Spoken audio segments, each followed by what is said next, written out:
Like a lot of people, I fish a flat method feeder a lot of the time really, for all sorts of species, not just carp. And one of the problems with it that we found when we've been filming underwater is that a lot of the pellets can come off the feeder as soon as it hits the water. That initial splash as it hits the surface can knock a lot of the bait off. So what you want to do a lot of the time is use quite a sticky pellet. Now there's various ways you can do that. You can use like a sticky bond in powder, Horlick, something like that. But Nash have brought out these sticky pellets in the instant attraction range, which do the job for you really. As the name suggests, they come with a binder already in them. You don't need to add anything to them. All you do is add water and mix them really just like ground bait. Don't over wet them or don't soak them like you would a normal pellet. Just mix them with a small amount of water, leave them for about 10 minutes, and that's what you get. Perfect feeder pellet that breaks up in the water when you want it on the bottom. It will stay attached to the feeder until it gets there, even in deep water. So give them a go if you're struggling on the feeder to get the bait down.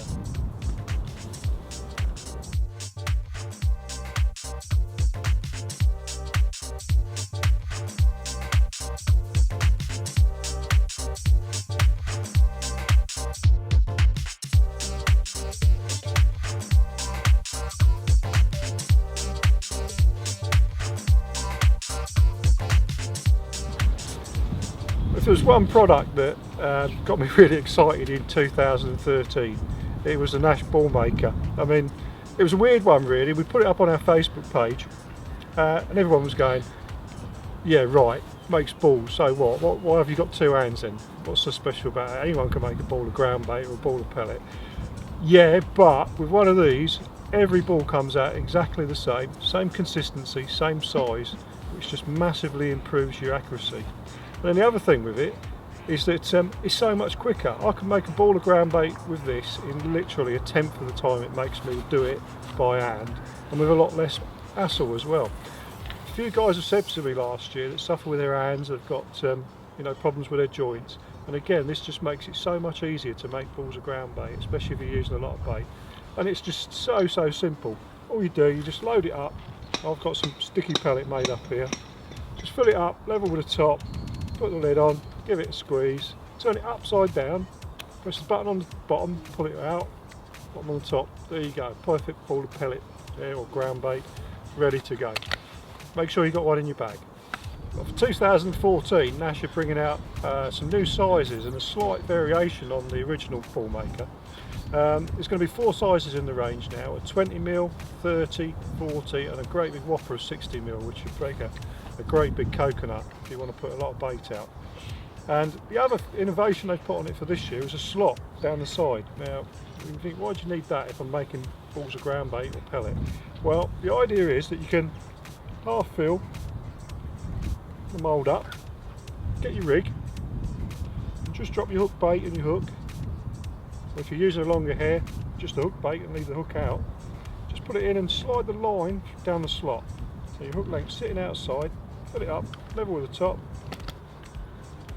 give it a quick squeeze, turn it upside down, pull and push, oh, there you go.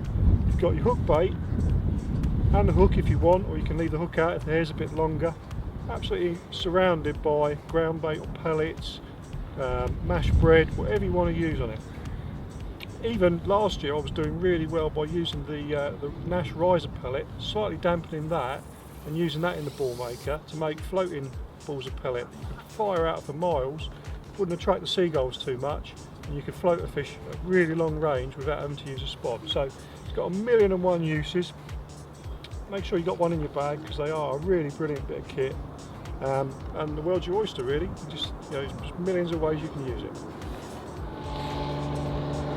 I've been fishing for a while now and started getting a few bites. Not going to break any records, that for sure, but it's a pretty cold old day, so glad just to be catching a few fish really. This one's going alright. It may sort of F1s, not big fish, £1 to £2, but they're good fun on fairly light gear. You never know, always got a chance of a bigger carp showing up later. There we go, another little fella. Not doing anything special, just a whittled down 10mm boilie, just on a very short hair. And again, it's because the fish aren't particularly big a lot of the time. If you want to get more of the bites, the thing to do is make sure that the bait is actually really tight to the back of the hook on the hair. Some of them are too long. If you start missing bites, a lot of the time it's because your bait is just too far away from the hook. And you're picking the bait up and running off with it, and you're not getting the hook right back in their mouth. But, they're not monsters, but they're nice fish. Oh, come out. Another pretty little fella. That one was on the tandoori spice flavour. Seems to be doing really well at the minute. Good flavour, that one, in the middle of winter. You're really sort of scratching a bit for bites. It does work really well. The flavour of your bait can be really important, and I very rarely fish without a bait that isn't flavoured, whether it's maggots or boilies or paste or anything. I always like to add some flavour to it. But colour's also really important, and it's amazing that on different venues and even different days how much difference it can make. Today this sort of pinky red's working really well. Generally in the winter, white, pink, bright yellow tend to work pretty well. And what I tend to do is make up some baits. They're flavoured, they've got some flavour in them. Normally just a fairly conservative flavour really, something like Scopex or something like that. That you can then over flavour. And what I'll do is I'll use a bait and I'll catch several fish on it, but every cast I'll get a spray, something like one of these bug juices, and then just give it a quick extra dose. And it also means I don't have to change my bait every cast. I'm just revitalising it really and putting a bit of extra flavour in the water. And that means I can change up baits but keep going with the same flavour that I'm finding is working in the day. And if you keep ringing the changes and changing it around, you definitely find that you get more bites. So give it a go.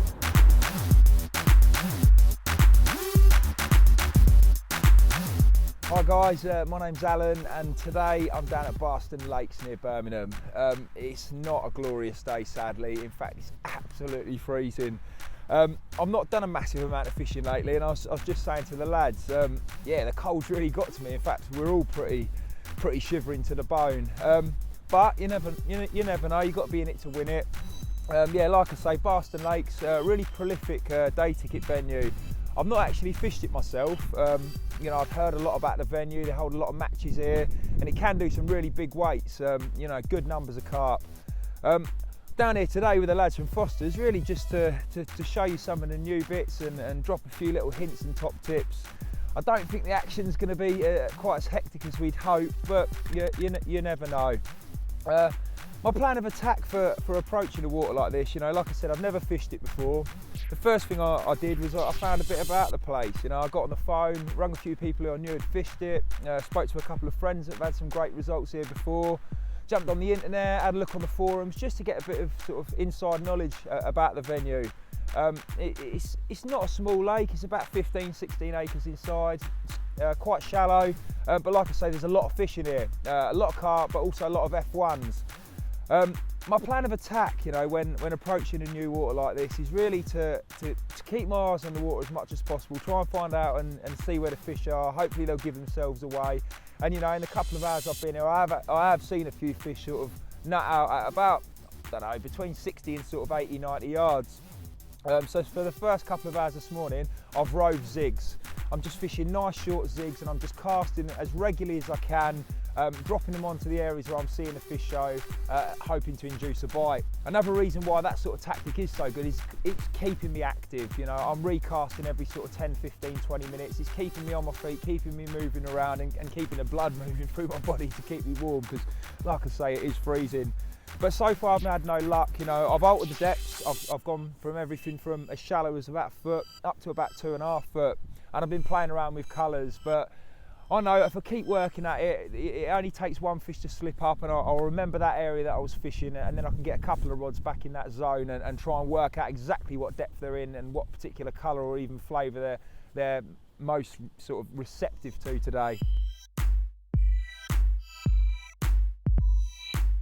Zig rig fishing is a method that's becoming really popular, certainly over the last few years. I think more and more anglers are starting to understand that, you know, fish don't just feed on the lake bottom or in the summer on the surface, and they can be caught in these mid layers. I kind of bracket zig rig fishing into two sort of areas.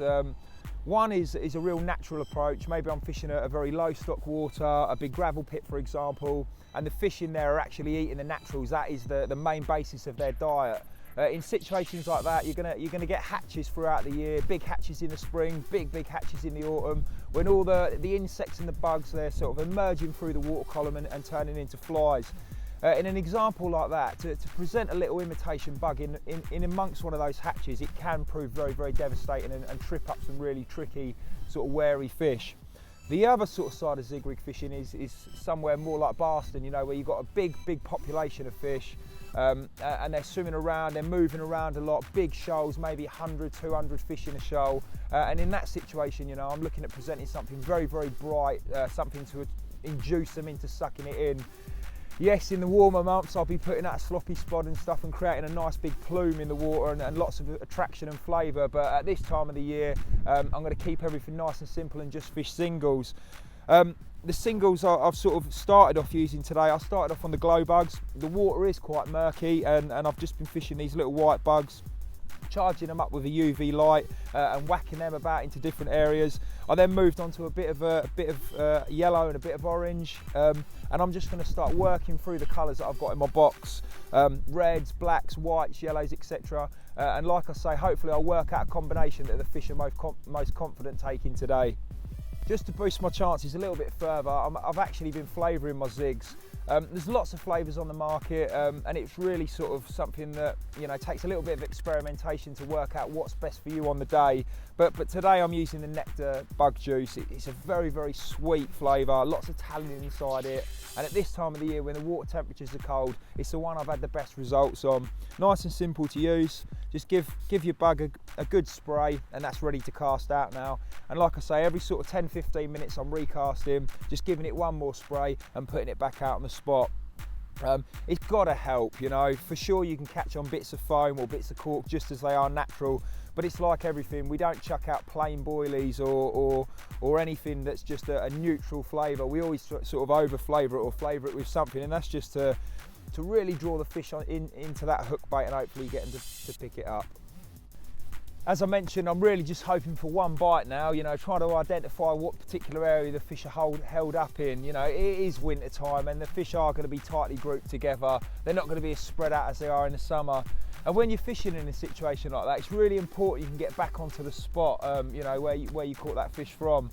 Over the years, I've messed around with pole elastic and marker braid and masking tape and all sorts of things to try and mark my line. We've actually brought out a really interesting product. It's available in 4 different colours. It's called Spot On, and it's like a paint that I can just apply to my main line, be that braid or mono, very simply, and it just allows me to easily identify where I need to be fishing to, or in some cases to put the line back into the clip. To use it, you just dry the line off, get it nice and dry, and then just a brush stroke one way.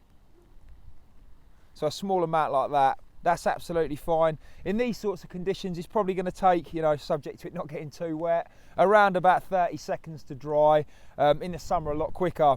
What I do like to do is put an additional blob there, just in case it does slip or move. It hasn't done, but it just puts my mind at rest. So I'll put a second piece up there, and that can then go in between the line clip. And it means every time I need to get straight back on the spot, I can just clip it back in the clip and out it goes. Really simple product to use, nice and easy, nice and bright visual colours, and a real good addition to your tackle box. Let's get this one back out.